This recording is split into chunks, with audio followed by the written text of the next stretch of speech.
À force de chanter, on est en demi. Cette fois-ci, nous y sommes, au Stade de France à Saint-Denis. 80 000 spectateurs et des dizaines de millions de téléspectateurs s'apprêtent à encourager l'équipe de France qui rencontre la Croatie. Le stade est en train de se remplir petit à petit. Il fait beau, les conditions idéales pour un match dont nous espérons tous objectivement qu'il tournera en notre faveur. Ce serait la première fois dans l'histoire de la Coupe du Monde que la France disputerait une finale. Madame, Monsieur, bonsoir. Nous n'en sommes pas encore là. Pour l'instant, les équipes se préparent. Les Français sont arrivés au stade en autocar, comme d'habitude. Yann Lavoie, sur place.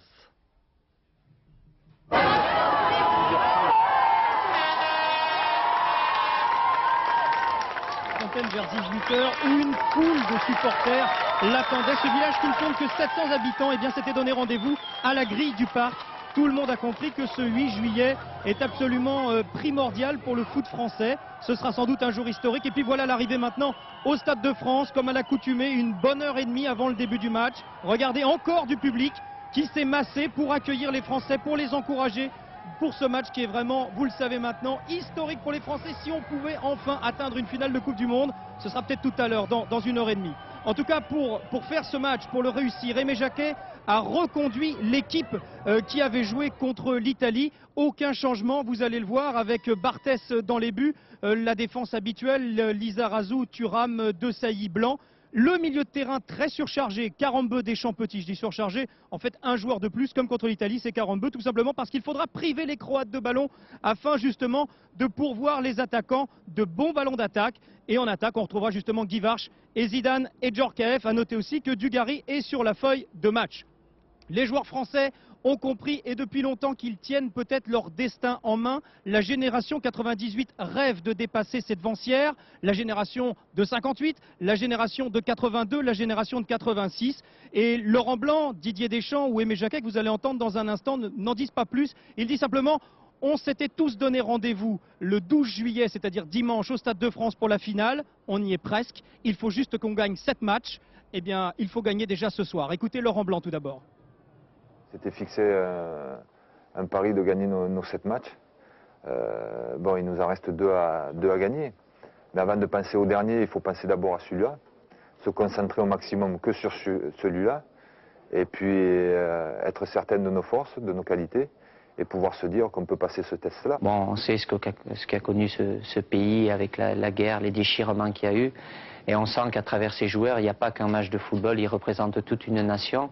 Et l'entraîneur Blažević, il y est pour beaucoup là-dedans. Et il sait donner de l'importance, il sait faire passer à ses joueurs ce message de se sentir encore plus important dans leur pays. Bien entendu, avec l'étude de l'organisation de cette belle équipe croate, eh bien nous aurons un plan de jeu.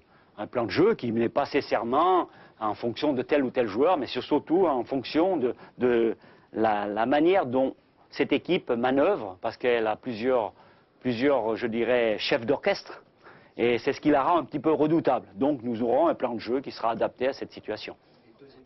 Si l'équipe de France est restée invisible aujourd'hui, ce ne fut pas le cas des Croates. Ce matin, dans leur retraite en région parisienne, ils sont allés au-devant de leurs supporters et ils ont reçu la visite de leur président, Franjo Tuđman. Florent Gautreau, Philippe Deslandes.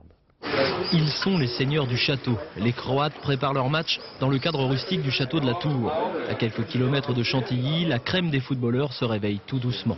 Les coups de fil de Zagreb font monter la pression, mais il en faut plus pour inquiéter les vainqueurs de l'Allemagne. Et comme on s'ennuie un peu, on n'hésite pas à s'échapper.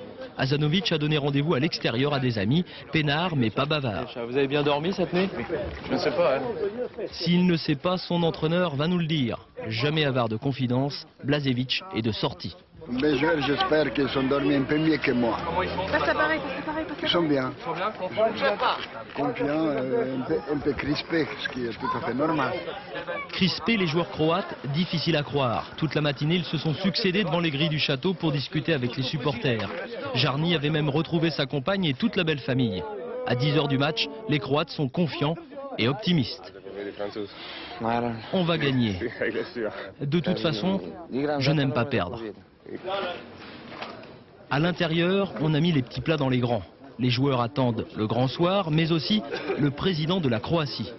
Franjo Tudjman est passé saluer les joueurs. Rien de tel qu'une demi-finale de Coupe du Monde pour réapparaître sur l'échiquier international. L'après-midi s'écoule tranquillement, les joueurs font la sieste avant de monter dans le bus qui va les amener au Stade de France. Au bout du chemin, il y a peut-être un nouvel exploit. Surprise de ce mondial, dans les mois qui ont précédé, les allergiques au football nous avaient prédit une augmentation des scènes de ménage, voire des divorces pendant la compétition. Eh bien, on s'est aperçu que parmi les téléspectateurs de la Coupe du Monde, il y avait plus de 30% de femmes, à commencer bien entendu par les premières intéressées, les épouses respectives des joueurs de l'équipe de France. Sophie Mézel, Jean-Paul Chausset. Petite ambiance en cette fin d'après-midi devant le siège de la Fédération française de football, avenue d'Iéna à Paris. Une poignée de supporters qui semblent égarés, et pourtant non.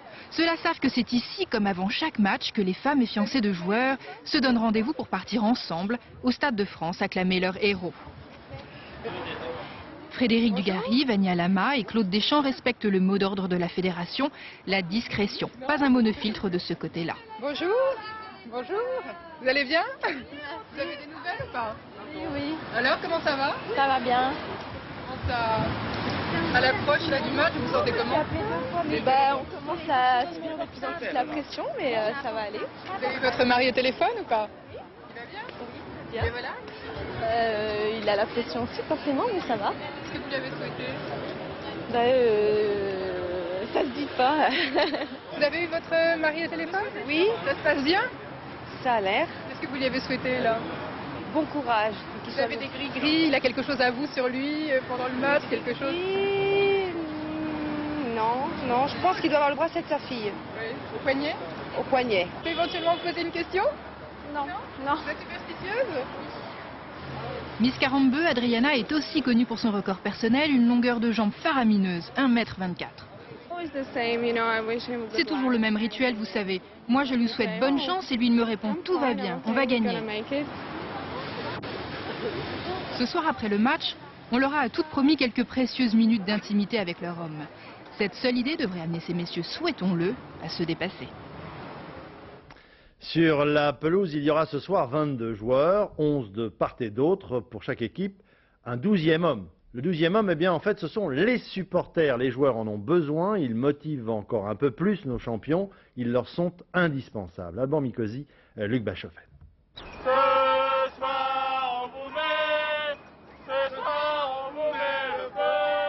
Selon l'expression consacrée, l'équipe de France compte sur un 12e homme, son public.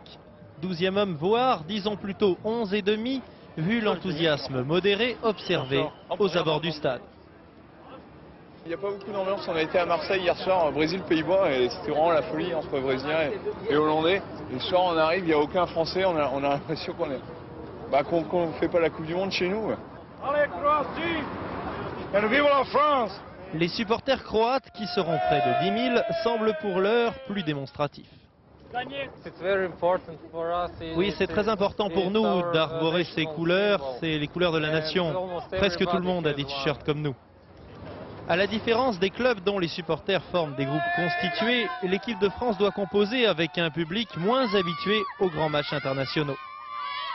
Vous êtes prêts à soutenir jusqu'à où l'équipe de France là? À l'épuisement. Jusqu'à mourir, comme eux.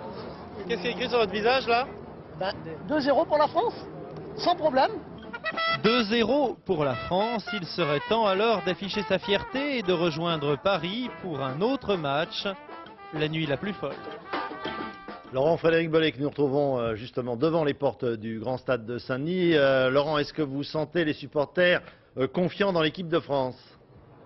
Oh mais tout à fait Daniel, mais pour compléter le sujet qu'on vient de voir, c'est vrai que dans ce premier match peut-être qui précède le grand match des supporters, les Croates ont marqué des points puisque les Croates viennent peut-être à 10 000 avec à chaque fois leur fameux maillot à damier rouge et blanc. Et c'est vrai que les Français n'ont pas toujours cette couleur bleue qui pourrait les identifier. Alors hier nous étions à Marseille, vous en souvenez, pour cette première demi-finale Pays-Bas-Brésil, et c'est vrai qu'on avait vu toute la journée 20 000 personnes en jaune et 20 000 personnes en orange. Au moins c'était identifié. C'est vrai que les supporters français n'ont pas toujours la tenue, je dirais, réglementaire de l'équipe de France.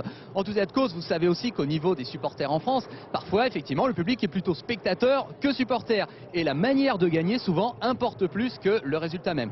Alors on verra bien ce soir ce que ça donnera. On peut quand même penser que pour une demi-finale de Coupe du Monde, 16 ans jour pour jour après la fameuse demi-finale de Séville, eh bien, on peut quand même penser que les 70 000 Français qui seront là pour soutenir l'équipe de France feront enfin du bruit et seront vraiment derrière cette équipe de France, Daniel.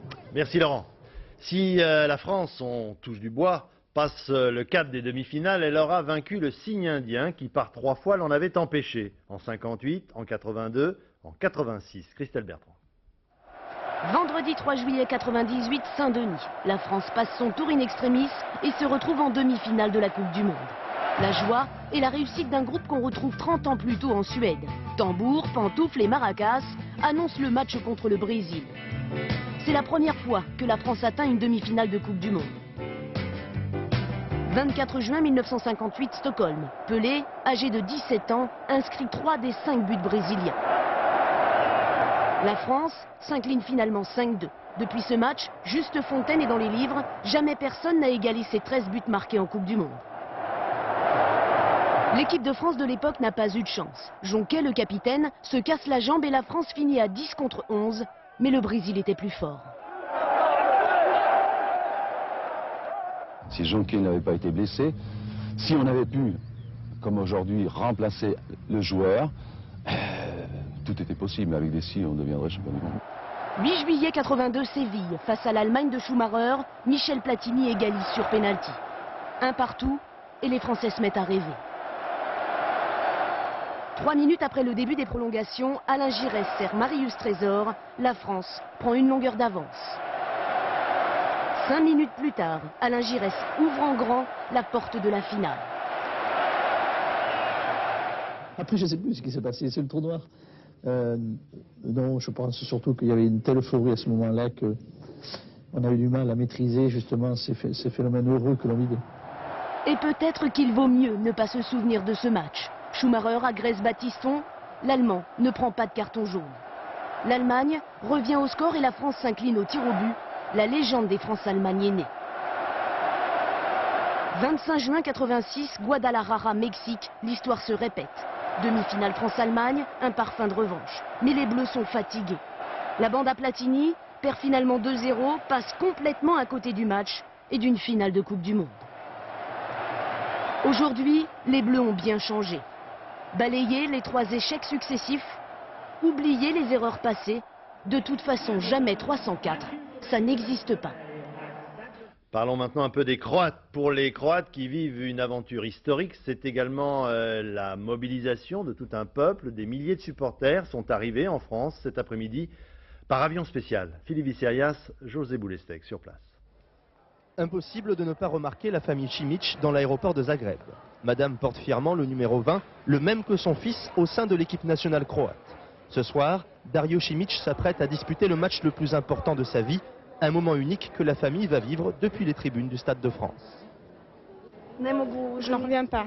C'est la première fois que je prends l'avion, la première fois que je vais à Paris, la première fois que je vois un match de la Coupe du Monde. Et en plus, c'est mon frère qui joue. Ce que l'on ressent est indescriptible. Cela représente tant de choses pour notre pays qui a souffert de la guerre. C'est très spécial. J'en ai même des frissons. À 22 ans, Dario Simic a été samedi dernier l'un des artisans de la victoire historique de la Croatie sur l'Allemagne. Ses exploits, Josip, son petit frère, les connaît par cœur et se les repasse sans cesse. Après le match contre l'Allemagne, Dario l'a appelé, un coup de téléphone qu'il n'oubliera jamais.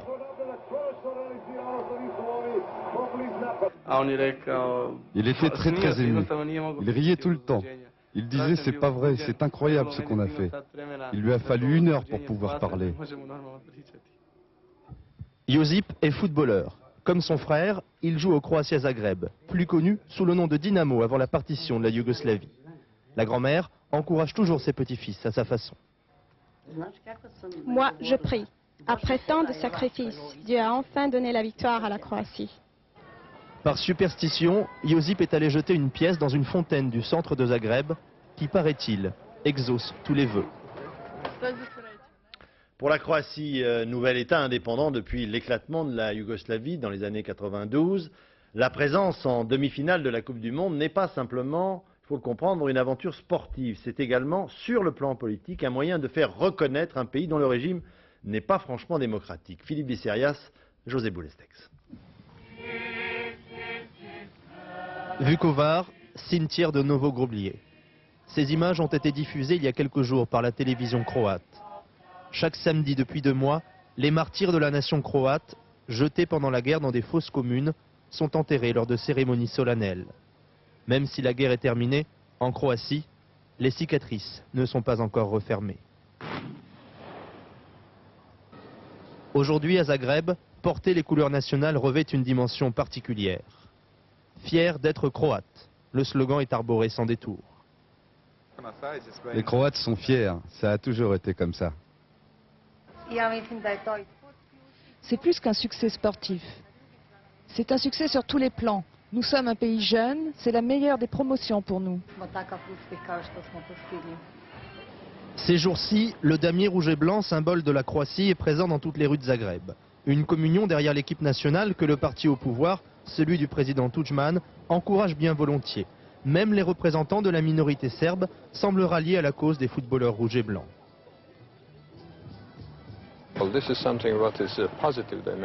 C'est positif de voir ça, de montrer l'identité nationale. C'est un signe pacifique, c'est important pour le peuple croate. Illustration de cet engouement, l'unique quotidien sportif du pays a doublé ses ventes depuis le début de la Coupe du Monde. On peut comparer cet événement aux 3 étapes de la construction du pays, c'est-à-dire sa reconnaissance internationale et les 2 batailles territoriales gagnées par les Croates dans la province de la Krajina. Avide de soutien et de reconnaissance internationale, la Croatie a trouvé en ses footballeurs des ambassadeurs plus efficaces que tous les diplomates.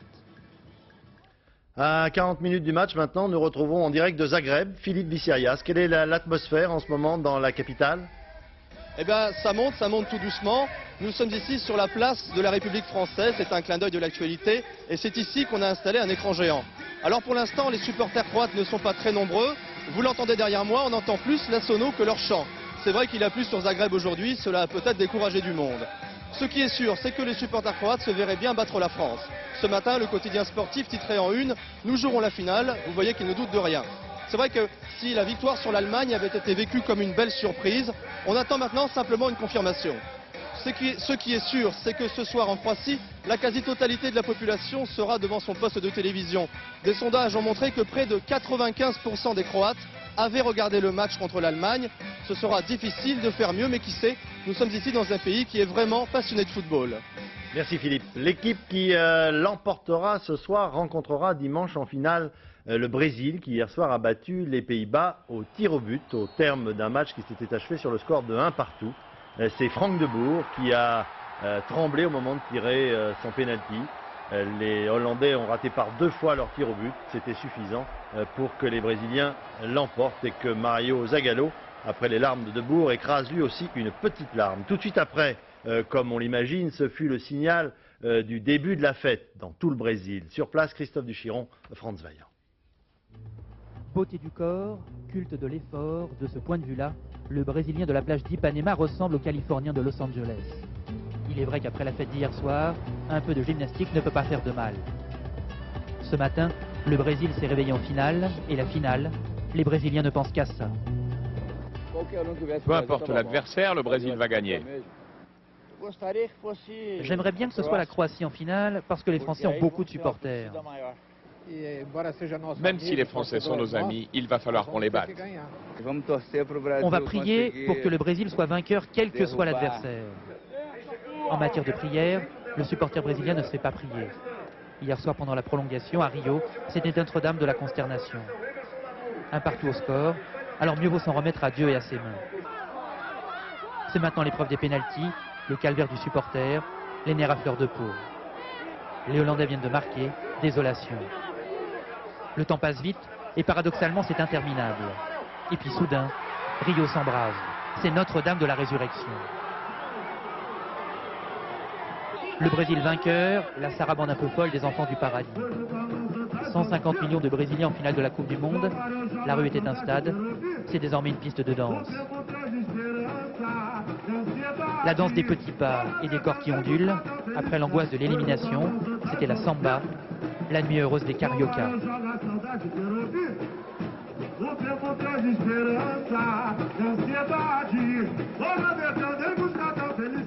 Et actuellement sur la pelouse du Stade de France à Saint-Denis, l'équipe de France et son gardien Barthès sont en train de s'échauffer, comme vous le voyez sur ces images qui nous parviennent en direct. Échauffement donc à un peu plus de 40 minutes du coup d'envoi de cette demi-finale contre la Croatie. Barthès qui a sauvé la France contre l'Italie vendredi dernier, sur lequel on compte beaucoup ce soir. Et voilà.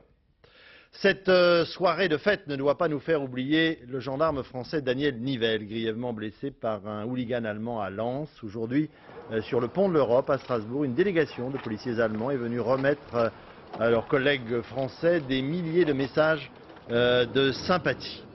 Pendant ce temps-là, à Lille, où il est hospitalisé dans le coma, Daniel Nivelle et sa famille ont reçu la visite du ministre allemand du Travail, l'occasion pour les médecins d'établir son dernier bulletin de santé. Stéphane Guez, Patrick Desmully. Un ministre allemand au chevet du gendarme Daniel Nivelle. Avant tout, une visite symbolique pour soutenir la famille et exprimer la mauvaise conscience d'un pays. Le chancelier Kohl utilisait, lui, le terme de honte nationale. Des millions et des millions de mes compatriotes éprouvent de la compassion pour la famille de M. Daniel Nivelle. Moi, je l'ai dit à la famille de M. Nivelle et je lui ai dit aussi les meilleurs sentiments de M. le chancelier fédéral. Les Allemands ont en effet été très choqués par ces images du gendarme étendu le soir du 21 juin après son agression par des hooligans allemands. Hospitalisé en urgence, Daniel Nivelle est toujours dans le coma, mais selon les médecins, il serait sorti de la phase la plus critique. La situation s'améliore en ce qui concerne le niveau de coma, mais nous ne pouvons pas encore aujourd'hui dire dans quel délai nous obtiendrons la sortie du coma, ce qui pour nous est défini par l'exécution d'un ordre simple lorsqu'on examine le patient. Pour l'instant, les médecins se déclarent toujours incapables de répondre à ces deux questions essentielles. Quand Daniel Nivelle sortira-t-il du coma et avec quelles séquelles? Avant de revenir à la Coupe du Monde, les autres grands titres de l'actualité de ce mercredi. Dans les Calanques, près de Marseille et dans les quartiers sud de la ville, depuis cet après-midi, le Mistral attise le premier incendie vraiment sérieux de l'été. 1000 pompiers sont mobilisés, 300 personnes ont déjà été évacuées. Yannick Aroussi. Derrière ces barres rocheuses, il y a les Calanques, les joyaux de la côte marseillaise. 2 incendies cet après-midi et plus de 350 hectares détruits. Des conditions de lutte très difficiles pour les moyens aériens. Le feu a démarré à la Cayolle avant de se propager vers Sormiou et Morgiou. Il ne s'étend pas en largeur, même malheureusement, la progression vers la mer continue et surtout du côté de la Calanque de Morgiou. Et devant la menace, les autorités ont décidé d'évacuer Morgiou et Sormiou. 360 personnes, dont 115 enfants, ont été ramenées en bateau jusqu'au port de Cassis, puis en bus vers Marseille, laissant les Calanques en proie aux flammes. On a nos voitures, notre cabanon, mais bon, c'est pas grave, on est sauvés, c'est déjà ça. À l'autre bout du département, à Mouriès, d'importants moyens aériens sont mobilisés pour endiguer un incendie qui s'étend sur une 50aine d'hectares. Mais la tâche des pompiers est difficile, les sautes de feu sont nombreuses et le Mistral souffle toujours. Tous les magistrats parisiens concernés par les affaires de terrorisme en Corse étaient réunis aujourd'hui à Bastia. Déplacement à la fois symbolique mais discret pour montrer la détermination du gouvernement à résoudre notamment le mystère de l'assassinat du préfet Erignac. Pascal Doucet-Bon, Dominique Merlin. À défaut d'être discrète, l'arrivée des magistrats parisiens au palais de justice était muette. Personne ici ne souhaite faire de commentaires. C'est l'élite judiciaire de la lutte antiterroriste qui est venue à Bastia aujourd'hui. L'élite, c'est-à-dire Jean-Louis Bruguière, juge d'instruction, Jean-Pierre Dintillac, procureur de la République de Paris, et Irène Stoller, chef de la 14e section du parquet. La 14e section dont l'omniprésence en matière de terrorisme est critiquée par de nombreux avocats corses. La 14e section a une tendance à l'impérialisme judiciaire en Corse, par le biais d'une incrimination très discutable qui est celle d'association de malfaiteurs, très extensible. Les magistrats corses aussi sont mécontents. Dans le cadre de l'enquête sur l'assassinat du préfet Claude Erignac, 20 personnes ont été interpellées dans des procédures menées depuis Paris, comme le prévoit la loi de 86. Les juges et procureurs de Lille se sentent un peu oubliés. Depuis quelques jours, les magistrats corses ont tout fait pour éviter la polémique, mais ils souhaitent être mieux informés, mieux associés aux enquêtes sur le terrorisme. D'où leur volonté d'organiser cette première réunion ici, à Bastia. Mais ils le promettent, d'autres sommets du même genre auront lieu dans un avenir proche, à Paris ou ailleurs. Un nouveau moyen au service des antennes acédiques pour les demandeurs d'emploi. Des visio-guichets en direct grâce à la télévision sans avoir à se déplacer. Il est désormais possible de constituer donc à distance son dossier. Reportage Juliette Beau, Daniel Lévy. S'inscrire au chômage pourrait presque devenir ludique. Dans cette association de Saint-Denis en banlieue parisienne, ce jeune chômeur expérimente un nouveau service, le visio-guichet. Qui va être à ta disposition et qui va répondre à toutes les questions que tu veux. De l'autre côté de l'écran, les acédiques de Saint-Ouen, c'est à quelques kilomètres. Pas la peine de se déplacer, on converse à distance. Enfin, on essaye. Ça serait pour une réinscription. Ça serait pour... Oui, merci. Ça serait pour une réinscription en acédique. D'accord. Réinscription ou demande de dossier, le système présente surtout un avantage, le gain de temps. 15 minutes au lieu de quelques jours par la poste, chacun y trouve son compte. Contrairement à l'accueil téléphonique, là on peut traiter en direct, voir les documents que nous présentent les usagers. Donc on traite en direct les informations et les dossiers. Pour l'instant, une dizaine de visio-guichets est expérimentée à Saint-Denis et dans quelques départements ruraux. L'initiative pourrait être étendue à l'ensemble de la France et faciliter des démarches administratives souvent contraignantes pour les chômeurs. Merci, appuyez sur fin document.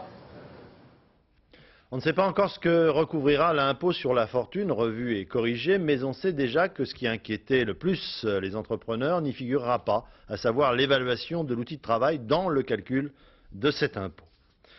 Et si le drapeau américain flottait sur la Tour Eiffel, c'est possible. La société qui gère le monument le plus visité de France est le Crédit Foncier, qui est actuellement à vendre. Et pour l'instant, il n'y a qu'un seul acheteur potentiel, c'est une société américaine. Dominique Barouche, Jean-Jacques Le Garec. La joie, la Tour Eiffel part en balade comme une... La Tour Eiffel en balade, c'est gai comme une chanson de Charles Trenet. Mais la Tour Eiffel rachetée par les Américains, ici, cela ne fait sourire personne. J'aurais l'impression quand même qu'on nous vole un petit peu le patrimoine français. Même les touristes se montrent réticents. Je pense que ce serait un grand dommage parce que pour les touristes, c'est quelque chose de typique français, typique parisien. Et moi, je ne peux pas imaginer que ce soit quelque chose d'américain. Ce serait vraiment dommage d'en arriver là. Un patrimoine, ça se conserve. Au cœur du problème, l'éventuel rachat du Crédit Foncier de France par la filiale financière de General Motors. Or, le Crédit Foncier, au travers d'une cascade de participation, détient 70% de la SAGI qui gère, entre autres, la Tour Eiffel. Certains élus s'en inquiètent.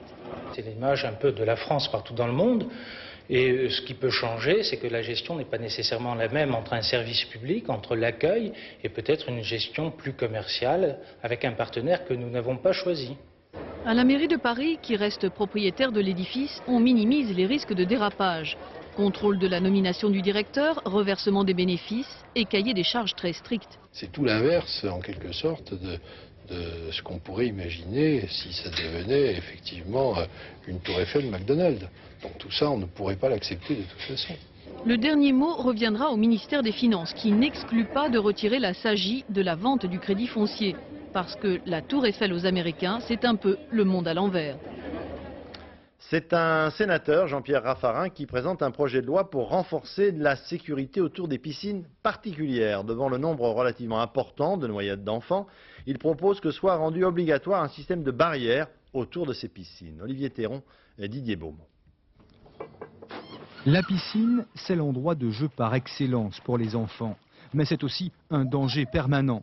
Les statistiques le montrent, la noyade est la deuxième cause de mortalité chez les moins de 4 ans. En quelques minutes seulement, généralement en fin d'après-midi, le drame peut se produire. Après, c'est déjà trop tard ou presque. Il faut immédiatement prodiguer les premiers secours.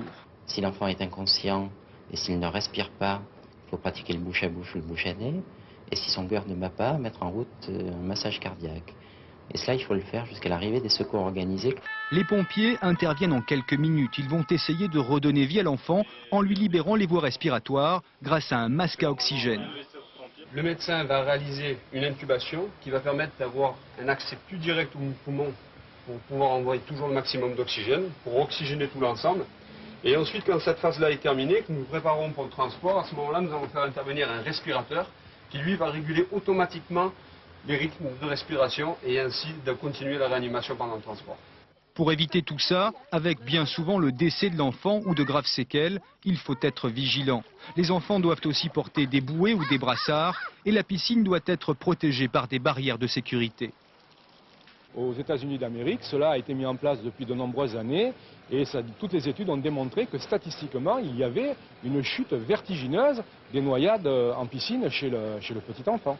Le projet de loi donnerait l'obligation d'installer ces barrières sur toutes les piscines privées. Le surcoût serait alors de 8 000 francs, un prix élevé, mais qui permettrait d'éliminer 90% des noyades. L'actualité internationale avec des manifestations dans les rues de Lagos au Nigeria après la mort accidentelle des suites d'une crise cardiaque du principal opposant au régime militaire, Moshood Abiola. Élu démocratiquement en 1993, il devait prochainement sortir de prison. Le Nigeria qui vient également de perdre le chef de sa dictature militaire, le général Abacha, dont les journaux américains affirment qu'il a été victime de la nouvelle pilule Viagra qui améliore les performances sexuelles. Richard Binet. Ils sont descendus dans la rue pour crier leur haine du pouvoir militaire parce qu'ils ne croient pas à la mort accidentelle de leur leader Moshood Abiola.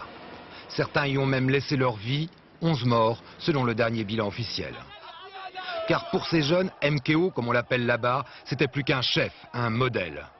L'homme le plus riche du Nigeria, avec son jet privé, ses 4 femmes, ses 40 automobiles, ses gardes du corps habillés à la californienne, symbolisait le rêve nigérian.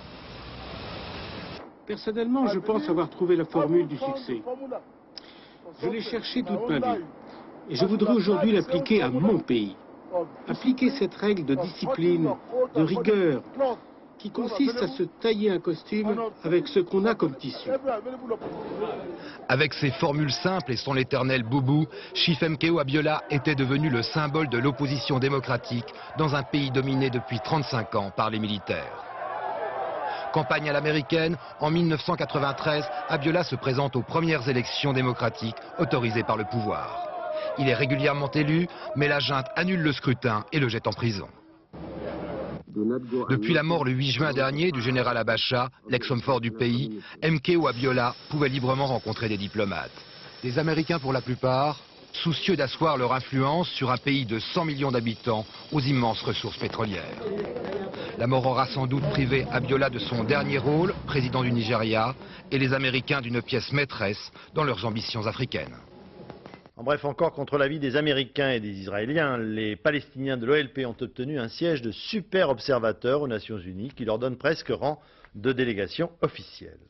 Retour sur la Coupe du Monde de football. Le grand stade de Saint-Denis est en train, vous voyez, de copieusement se remplir. Je vous rassure, il n'y a plus de place à vendre. On est à guichet fermé à une demi-heure maintenant du coup d'envoi. Parmi les spectateurs du Stade de France ce soir, des jeunes venus du monde entier grâce à un concours organisé par les Alliances françaises implantées à l'étranger. Pour certains, c'est une aventure et un rêve. C'est le cas de 4 jeunes Pakistanais qui n'avaient jamais imaginé ce voyage lorsque nos envoyés spéciaux, Philippe Rochaud, Jean-François Renoux, les ont rencontrés avant leur départ.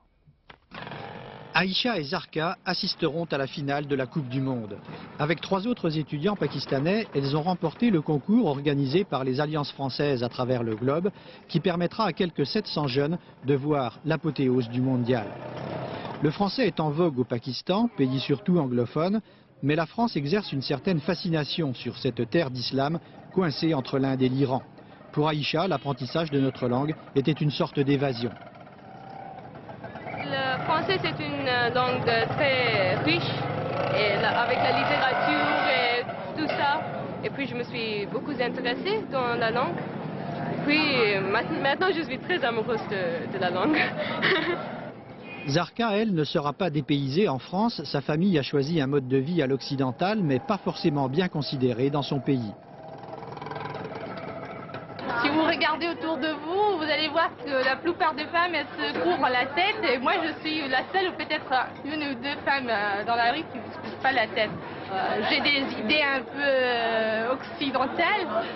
Et j'ai des problèmes ici. Moi, personnellement, j'ai des problèmes quand je parle avec des femmes. Autre élément qui choque ici pour une femme, Zarka s'intéresse au foot alors que c'est le cricket qui est roi. Quand j'étais jeune, à l'école, je jouais au foot, mais il faut que j'apprenne les termes en français, parce que je les connais en anglais, mais en français, c'est un peu difficile. Aïcha et Zarka côtoieront ainsi à Paris des jeunes de tous les pays du monde invités par la France et qui viennent aussi bien d'Afrique ou d'Asie. Mais leur séjour se prolongera au-delà de la finale du mondial. Elles entendent bien rester à Paris pour le bal du 14 juillet. Et revenons à Paris, tout le monde n'a pas la chance d'avoir une place ce soir sur les gradins du Grand Stade. Alors plusieurs écrans géants ont été installés, l'un d'entre eux au Stade Charletti. Patrice Pellet ? Oui, Daniel, eh bien écoutez, nous sommes au Stade Charletti. L'avantage, c'est qu'ici, c'est gratuit. Alors, depuis maintenant à peu près une demi-heure, le public que vous pouvez voir derrière moi et à côté est en train d'investir le Stade Charletti, car ici, c'est gratuit toute la soirée. Alors, l'avantage ici, c'est que c'est un stade. Ce n'est pas l'hôtel de ville, par exemple, et on est vraiment dans l'ambiance de sport, l'ambiance du match qui va se dérouler tout à l'heure. On a l'impression tout à l'heure qu'il va y avoir 22 joueurs sur le stade. Regardez bien sur la pelouse qui est investie devant moi. Les spectateurs vont pouvoir sur cet écran à cristaux liquides suivre en direct le match donc France-Croatie. Et pour eux, ça va être un peu comme s'ils étaient au Stade de France. Alors à côté de moi, j'ai un supporter. Monsieur, dites-moi exactement, vous voyez le score à combien ? Disons que les temps réglementaires et le but qui tue fera très bien l'affaire pour les France. C'est-à-dire, le score c'est combien ? Un partout à la mi-temps, après prolongation, et le but qui tue. D'accord. Ben écoutez, ça c'est le pronostic d'un aficionados, d'un mordu de la France, et on va voir le résultat, mais je crois qu'il faut dire, comme d'habitude, que le meilleur gagne, Daniel. Merci Patrice Pellet. Avec un nom comme ça, vous allez rester à regarder ce match. Il n'y a pas que Paris où on est mobilisé pour regarder cette demi-finale de la Coupe du Monde de football. Nous allons maintenant à Bordeaux. On se prépare aussi là-bas à une soirée Coupe du Monde, Éric Perrin. Alors, je peux vous assurer qu'il y a une ambiance à Bordeaux à faire rougir le Stade de France. On attend pas moins de 20 000 personnes ce soir sur ce lieu. Quasiment toute la ville s'est donné rendez-vous au Mondial Café sur les bords de la Garonne pour vibrer, on n'en doute pas, aux exploits des tricolores. Alors, si les supporters au Stade de France n'ont pas trop suivi apparemment les couleurs de l'équipe de France, ici, eh bien, il n'y a pas de problème pour choisir sa tenue. C'est au choix bleu, blanc, rouge ou pour les plus originaux, bleu, blanc, rouge. Parents, enfants, grands-parents, tout le monde a fait le déplacement et c'est sûr qu'on suivra avec fierté et intérêt les exploits des anciens Girondins, Lizarazu, Zidane et peut-être, qui sait, Christophe Dugarry s'il rentre en cours de match. Alors on vient ici pour vivre un petit peu le match comme dans un stade, vibrer ensemble pour un événement. Puis vous pouvez le voir, c'est difficile de résister à la vague tricolore. Après le match, il y aura un concert de Diana Miranda, de la musique brésilienne, un heureux présage, on l'espère tous, pour une finale que tout le monde attend, France-Brésil. Merci Eric, bravo pour ce tatouage. Dans moins d'une demi-heure maintenant, les deux équipes entreront sur le terrain donc, et Paris se vide petit à petit ce soir, et les supporters des deux camps s'installent confortablement. Thierry Curtet. 4 coins de Paris pour 4 façons bien différentes de passer cette soirée. Les plus vénards, vous le devinez, sont au Stade de France et pas tous encore assis. Mais aucune crainte, l'enceinte sera pleine à craquer. Pour tenir toute la soirée, certains préfèrent ne pas commencer trop tôt. Chut.